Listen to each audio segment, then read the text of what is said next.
नमस्कार दोस्तों, श्री राम आदर्श स्कूल के ऑनलाइन क्लासेज में आप सभी का फिर से एक बार स्वागत है।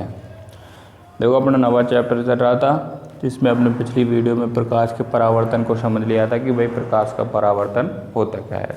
आज की जो वीडियो है उस वीडियो में अपन प्रकाश के परावर्तन के नियम और उसके प्रकार एवं गोलीय दर्पण के बारे में बात करेंगे। ठीक है, तो सबसे पहले लेते हैं अपन प्रकाश का परावर्तन के नियम। प्रकाश के परावर्तन के नियम। देखो, प्रकाश के परावर्तन के नियम पढ़ने से पहले सबसे पहले अपन को प्रकाश का परावर्तन आना चाहिए कि भाई प्रकाश का परावर्तन क्या होता है। प्रकाश के परावर्तन के बारे में आप सभी जानते हैं। देखो, जब भी कोई पृष्ठ है, इस पृष्ठ के एक भाग पर अपन पॉलिश कर दे तो दूसरा पृष्ठ परावर्तक पृष्ठ की भांति व्यवहार करने लग जाता है, आप सभी को पता है। देखो, अब प्रकाश का परावर्तन में क्या होता है। देखो, जब भी कोई प्रकाश किरण है, कोई प्रकाश किरण किसी माध्यम में होकर किसी पृष्ठ से टकराती है। किससे टकराती है? किसी पृष्ठ से टकराती है, तो वो प्रकाश किरण टकराने के पश्चात उसी माध्यम में एक विशिष्ट दिशा में लौट जाती है। प्रकाश की इस घटना को अपन क्या कहते हैं? प्रकाश का परावर्तन कहते हैं। ये अपन ने पढ़ लिया था, इसके बारे में आप सभी जानते हैं कि प्रकाश का परावर्तन क्या होता है। जब भी कोई प्रकाश किरण किसी माध्यम में होकर किसी पृष्ठ से टकराती है और टकराने के पश्चात यदि वो प्रकाश किरण उसी माध्यम में लौट जाए जिस माध्यम में से वो आई है, तो उस घटना को क्या कहेंगे? प्रकाश का परावर्तन। जैसे यहाँ पर कोई प्रकाश किरण मान लीजिए वायु माध्यम में से आ रही है और पृष्ठ से टकराकर वायु माध्यम में ही लौट रही है, तो इस घटना क्या कहलाएगी? प्रकाश का परावर्तन कहलाएगी। ठीक है, अब आपको इसमें पता है कि जो प्रकाश किरण किसी पृष्ठ से टकराती है उस प्रकाश किरण को कौन सी किरण कहते हैं? अपन आपतित प्रकाश किरण। कौन सी किरण कहते हैं? आपतित प्रकाश किरण या आपतित किरण। ठीक है, और ये आपतित किरण टकराने के पश्चात जिस दिशा में लौटती है उस किरण को कौन सी किरण कहते हैं? अपन परावर्तित प्रकाश किरण। ये भी आप सभी जानते हैं। ठीक है, कौन सी किरण कहते हैं? परावर्तित प्रकाश किरण कहते हैं। ठीक है, अब ये आपतित प्रकाश किरण और परावर्तित प्रकाश किरण जिस बिंदु पर मिलती है, इस बिंदु पर मिल रही है, इस बिंदु को कहेंगे अपन आपतन बिंदु। कौन सा बिंदु है ये? आपतन बिंदु। यदि इस आपतन बिंदु से मैं एक सीधा रेखाखंड या खड़ा रेखाखंड इस पर खींचता हूं तो ये जो होगा उसको मैं क्या बोलूंगा? अभिलंब बोलूंगा। क्या बोलूंगा? अभिलंब बोलूंगा। ठीक है, क्या बोलूँगा? अभिलंब बोलूँगा। इतना सभी अपन ने पिछली वीडियो में पढ़ लिया था और आप इनके बारे में जानते हैं कि आपतित किरण क्या होती है, परावर्तित किरण क्या होती है और अभिलंब क्या होता है। तो अब बात करते हैं प्रकाश के परावर्तन के नियम का। पहला नियम क्या होता है प्रकाश के परावर्तन का?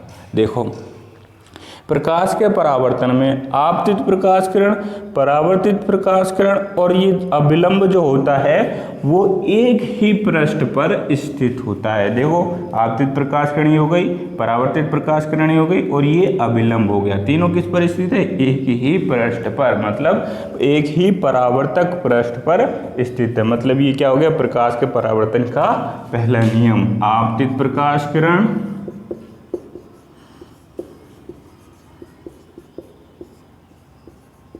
परावर्तित प्रकाश किरण तथा अभिलंब तीनों कहाँ स्थित होते हैं? तीनों एक ही पृष्ठ पर स्थित होते हैं। एक ही पृष्ठ पर। पृष्ठ का मतलब यहाँ परावर्तक पृष्ठ पर स्थित होते हैं। ये प्रकाश के परावर्तन का पहला नियम हो गया। ठीक है, अब देखो दूसरा नियम क्या होता है। ये अभिलंब है और ये आपतित प्रकाश किरण है। इस अभिलंब और आपतित प्रकाश किरण के मध्य जो कोण बनता है उस कोण के बारे में आप सभी को पता है। कौन सा कोण होता है? वो आपतन कोण होता है, जो अभिलंब और आपतित प्रकाश किरण के मध्य बनता है। इस आपतन कोण को अपन I से व्यक्त करते हैं। इसी प्रकार से परावर्तित प्रकाश किरण और इस अभिलंब के मध्य जो कोण बनता है उस कोण को कौन सा कोण कहते हैं? अपन परावर्तन कोण कहते हैं। कौन सा कोण कहते हैं? परावर्तन कोण कहते हैं, जिसे अपन कोण r से व्यक्त करते हैं। ठीक है, अब जो प्रकाश का परावर्तन होगा उस प्रकाश के परावर्तन में जितना आपतन कोण होगा उतना ही परावर्तन कोण होगा। ये प्रकाश के परावर्तन का दूसरा नियम है। कौन सा नियम है? दूसरा नियम है। प्रकाश के परावर्तन में आपतित आपतन कोण I और परावर्तन कोण R दोनों कैसे होते हैं? बराबर होते हैं। तो ये प्रकाश के परावर्तन का दूसरा नियम है। जितना आपतन कोण होगा उतना ही क्या होगा? परावर्तन कोण होगा। तो ये प्रकाश के परावर्तन के दूसरे नियम है। तो दो नियम हैं। पहला नियम आपतित प्रकाश किरण, परावर्तित प्रकाश किरण और ये अभिलंब तीनों एक ही पृष्ठ पर स्थित होते हैं। इस पृष्ठ पर स्थित है ये तीनों। ठीक है। दूसरा नियम जो कोण I है मतलब आपतन कोण है और जो कोण R है कौन सा है? परावर्तन कोण है। वो दोनों कैसे होते हैं? बराबर होते हैं। मतलब जितना आपतन कोण होगा उतना ही परावर्तन कोण होगा। ये प्रकाश के परावर्तन के दो नियम हैं। ठीक है। अब प्रकाश का जो परावर्तन होता है ये दो प्रकार का होता है। एक होता है नियमित परावर्तन। कौन सा? नियमित परावर्तन। और दूसरा होता है विसरित परावर्तन। कौन सा होता है? विसरित परावर्तन। ठीक है। अब पहला लिख लेते हैं अपन नियमित परावर्तन के बारे में जान लेते हैं कि भाई नियमित परावर्तन क्या होता है। पहला अपना है नियमित परावर्तन। देखो नियमित परावर्तन में जो परावर्तक पृष्ठ है वो समतल होना अनिवार्य है। कैसा होना चाहिए? समतल होना अनिवार्य है या चिकना होना चाहिए। देखो नियमित परावर्तन में क्या होता है? जब भी कोई प्रकाश किरण है, कौन सी है? जब भी कोई प्रकाश किरण किसी समतल पृष्ठ से, कैसे पृष्ठ से?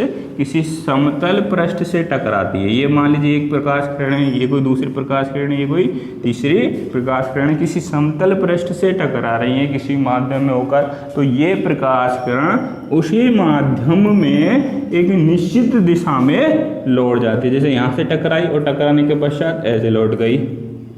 ये प्रकाश किरण यहाँ टकराई और टकराने के पश्चात इस दिशा में ऐसे लौट गई। ऐसे ये प्रकाश किरण यहाँ से टकराई और टकराने के पश्चात इस दिशा में लौट गई। एक नियमित परावर्तन में समतल दर्पण या समतल पृष्ठ से प्रकाश किरण टकराने के पश्चात एक निश्चित दिशा में लौट जाती हैं। क्या हो जाती है? एक निश्चित दिशा में लौट जाती हैं। इस प्रकार का जो परावर्तन होता है उस परावर्तन को अपन नियमित परावर्तन कहते हैं। अब ये जो नियमित परावर्तन होता है इस नियमित परावर्तन में प्रत्येक प्रकाश किरण के लिए, कैसी किरण के लिए? प्रत्येक प्रकाश किरण के लिए जो आपतन कोण होता है, भाई ये अभिलंब मान लीजिए, यहाँ से ये अभिलंब मान लीजिए, आपतित प्रकाश किरण, परावर्तित प्रकाश किरण जिस बिंदु से मिल रही है इस बिंदु से एक रेखाखंड खींचे, उस रेखाखंड को क्या कहेंगे? अभिलंब। तो ये इस प्रकाश किरण का अभिलंब हो गया, ये इस प्रकाश किरण का अभिलंब हो गया और ये इस प्रकाश किरण का अभिलंब हो गया। अब इसका आपतन कोण I और इसका परावर्तन कोण R दोनों बराबर होंगे। अब जितना इस प्रकाश किरण का आपतन कोण I है और परावर्तन कोण R है उतना ही इस दूसरी प्रकाश किरण का आपतन कोण और परावर्तन कोण बराबर होगा। ऐसा ही इसका आपतन कोण और परावर्तन कोण बराबर होगा। मान लीजिए ये ए प्रकाश किरण है, ये B प्रकाश किरण है, ये C प्रकाश किरण है। तो A, B और C तीनों प्रकाश किरणों के जो आपतन कोण और जो परावर्तन कोण होंगे वो कैसे होंगे? बराबर होंगे। तो ऐसा परावर्तन जिसमें प्रत्येक प्रकाश किरण का आपतन और परावर्तन कोण बराबर होता है उस परावर्तन को कौन सा परावर्तन कहते हैं? नियमित परावर्तन कहते हैं। नियमित परावर्तन में प्रकाश किरण समतल पृष्ठ से टकराती है और टकराने के पश्चात एक विशिष्ट दिशा में लौट जाती है। ठीक है। और इस परावर्तन में प्रत्येक प्रकाश किरण का आपतन कोण और परावर्तन कोण कैसा होता है? बराबर होता है। यहाँ मान लीजिए तीन प्रकाश किरण हैं A, B और C, तो इन तीनों प्रकाश किरणों के आपतन कोण और परावर्तन कोण जो होंगे वो बराबर होंगे नियमित परावर्तन में। अब आता है अपना दूसरा, कौन सा है? विसरित परावर्तन। कौन सा परावर्तन है? विसरित परावर्तन।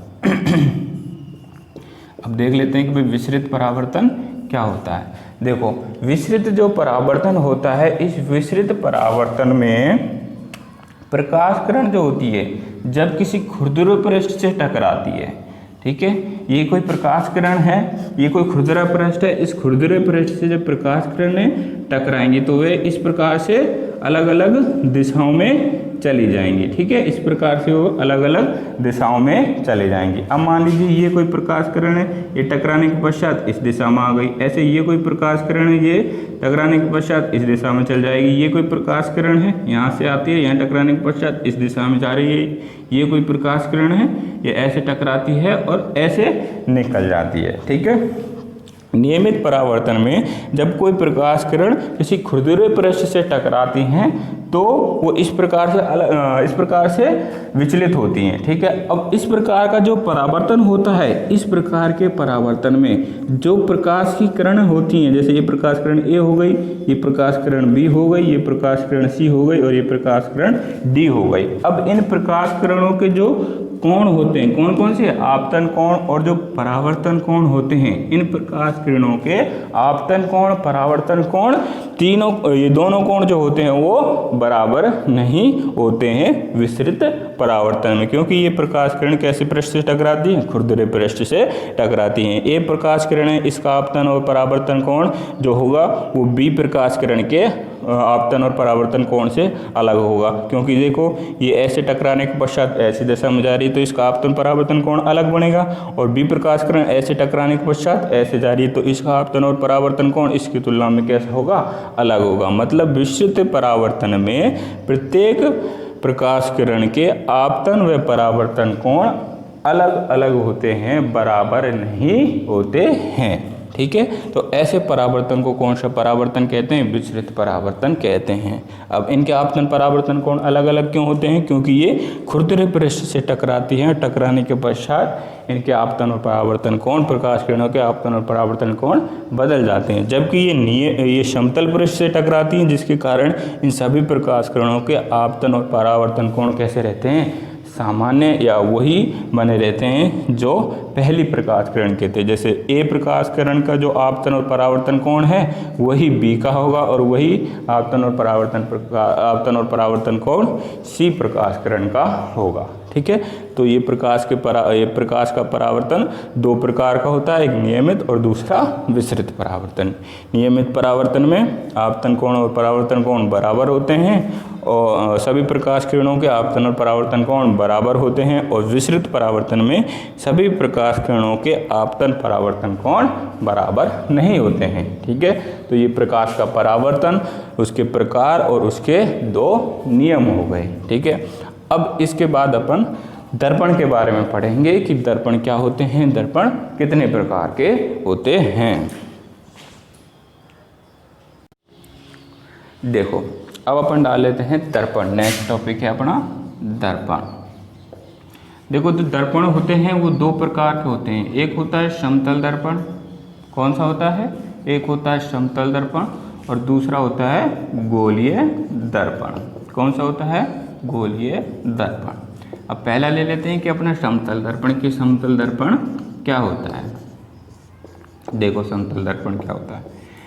देखो, समतल दर्पण कोई भी समतल कांच की पट्टिका है। क्या है, कोई भी समतल कांच की पट्टिका है। मान लीजिए ये कोई समतल कांच की पट्टिका है। अब इस समतल कांच की पट्टिका के किसी एक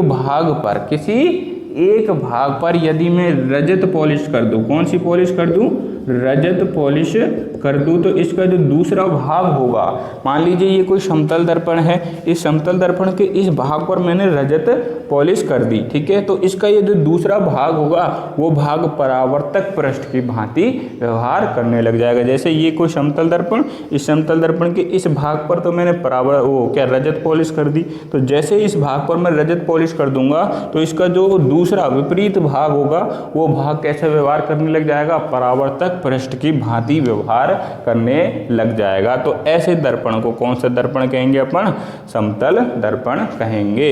जब समतल कांच की पट्टिका पर समतल कांच की पट्टिका के एक भाग पर, किस पर, समतल कांच की पट्टिका के एक भाग पर रजत पॉलिश कर दी जाए, कौन सी पॉलिश? रजत पॉलिश कर दी जाए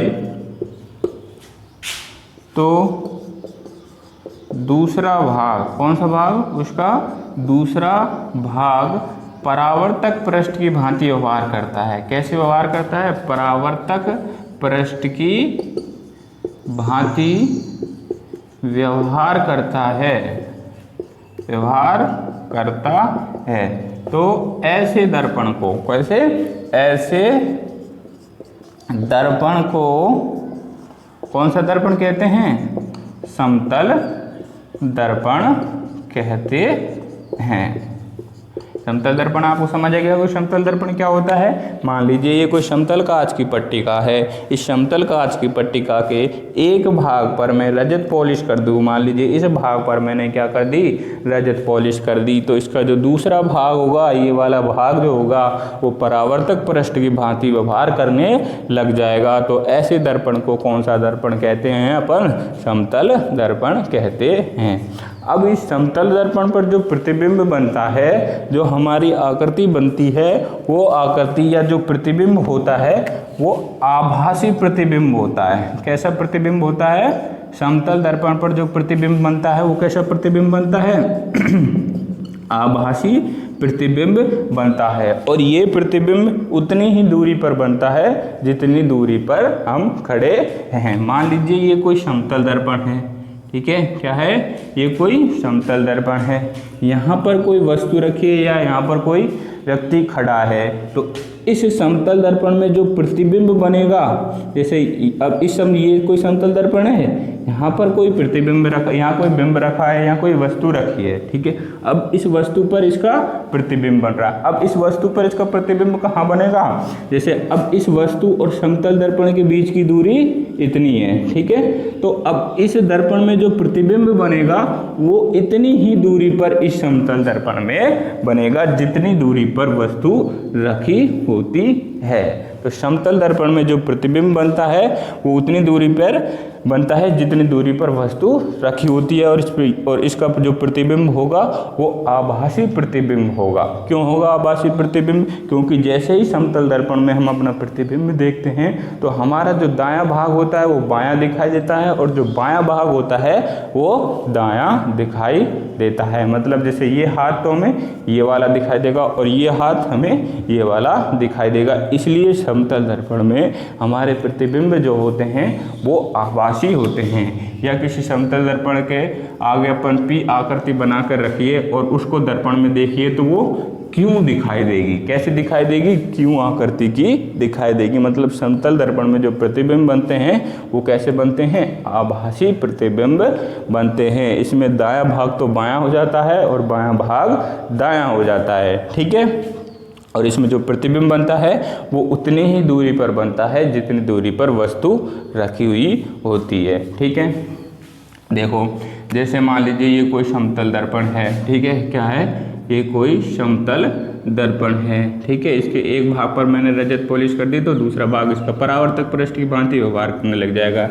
यहाँ पर कोई वस्तु रखी हुई है, इसकी दूरी इतनी है, ठीक है?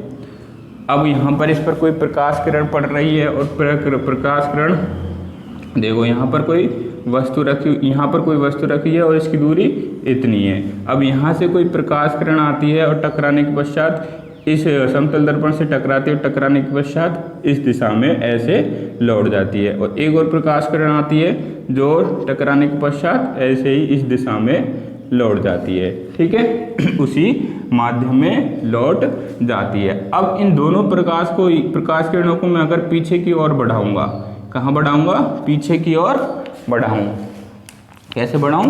पीछे की ओर बढ़ाऊं तो ये दोनों प्रकाश किरण एक बिंदु पर प्रतिच्छेद करती हैं। अब जिस बिंदु पर प्रतिच्छेद करती हैं उसी बिंदु पर इस वस्तु का प्रतिबिंब बनता है। मान लीजिए कोई वस्तु P है तो इस वस्तु का प्रतिबिंब P डैश इतनी ही दूरी पर बनेगा जितनी दूरी पर ये वस्तु रखी हुई है। मान लीजिए यहाँ समतल दर्पण से इतनी दूरी पर ये वस्तु रखी है तो समतल दर्पण में इसका प्रतिबिंब इतनी ही दूरी पर बनेगा। कितनी दूरी पर बनेगा? जितनी दूरी पर वस्तु रखी हुई है। तो समतल दर्पण क्या होते हैं ये सभी समझ गए होंगे।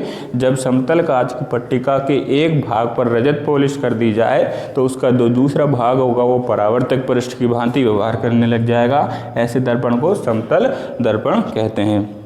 अब समतल दर्पण में जो प्रतिबिंब बनते हैं वो प्रतिबिंब कैसे होते हैं? आभासी होते हैं और ये प्रतिबिंब उतनी ही दूरी पर बनते हैं जितनी दूरी पर वस्तु रखी हुई होती है।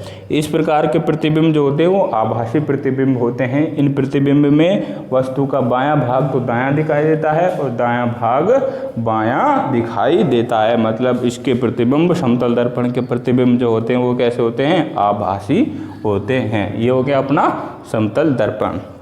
अब ले लेते हैं अपन गोलीय दर्पण की गोलीय दर्पण क्या होते हैं।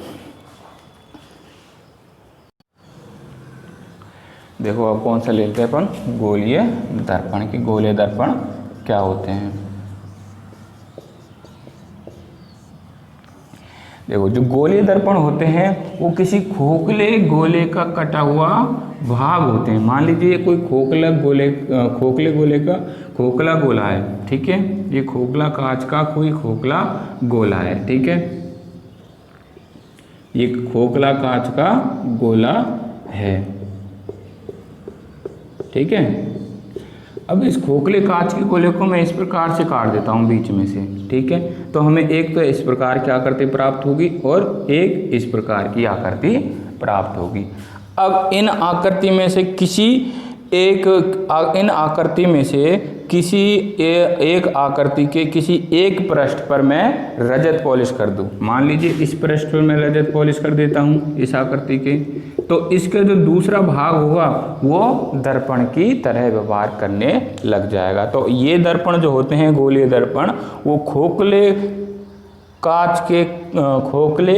गोलीय कांच के कटे हुए भाग होते हैं। यदि इन खोखले कांच के गोले के कटे हुए भाग पर एक भाग पर मैं रजत पॉलिश कर दूं तो उसका जो दूसरा भाग होगा वो परावर्तक पृष्ठ की भांति व्यवहार करना लग जाएगा। मान लीजिए मैं इस पृष्ठ पर इसके पॉलिश कर देता हूं, रजत पॉलिश कर दूं, तो इसका जो ये भाग होगा ऊपरी भाग होगा ये कैसे व्यवहार करने लग जाएगा? गोलीय दर्पण की तरह व्यवहार करने लग जाएगा। तो गोलीय दर्पण क्या होते हैं? गोलीय दर्पण खोखले